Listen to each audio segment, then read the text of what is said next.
Hi, Wallapini Woman here, and today we're going to talk about a way to save money in the kitchen, and it's simply by growing your own herbs.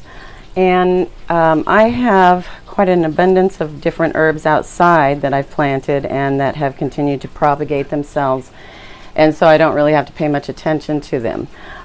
Sage does very well in drought tolerant type of herb. Mint is an invasive, let's be honest. You should really put it in a pot, but I have it running around my property everywhere now. Oregano is another invasive. I have it running around my property, but I also have it in a pot. So a lot of good that did me. And then rosemary.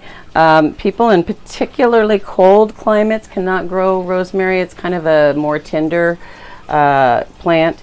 And so you might want to put that in a pot if you're in a particularly cold area.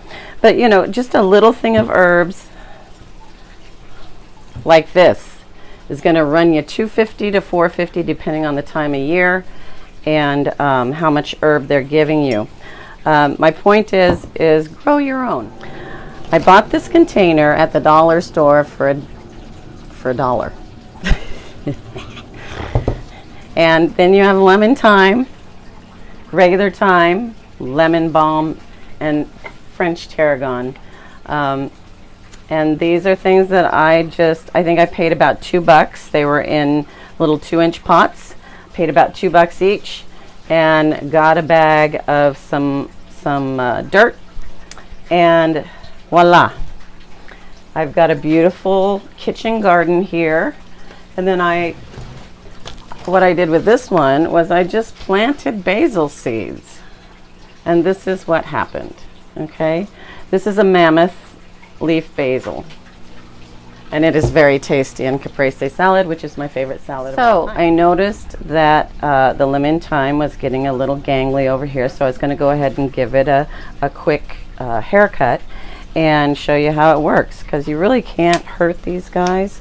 They just snip right off, and then what will happen is they'll get even bushier next time.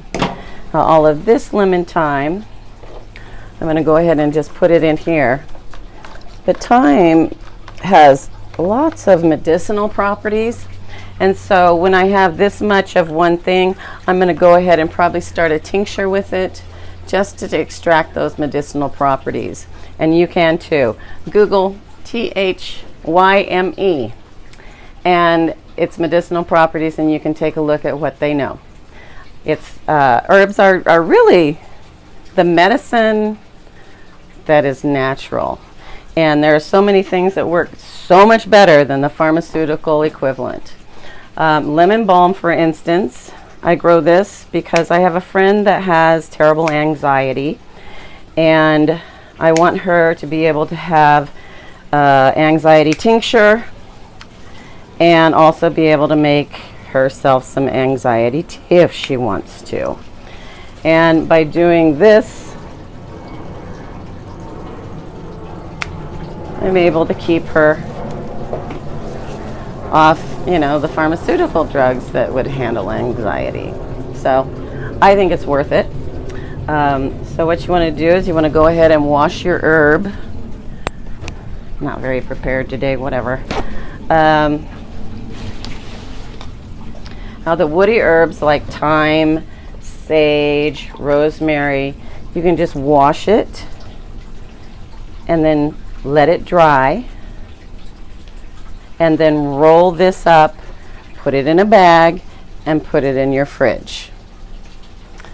The woodier ones like rosemary, sage, thyme, and probably even oregano. It's pretty woody.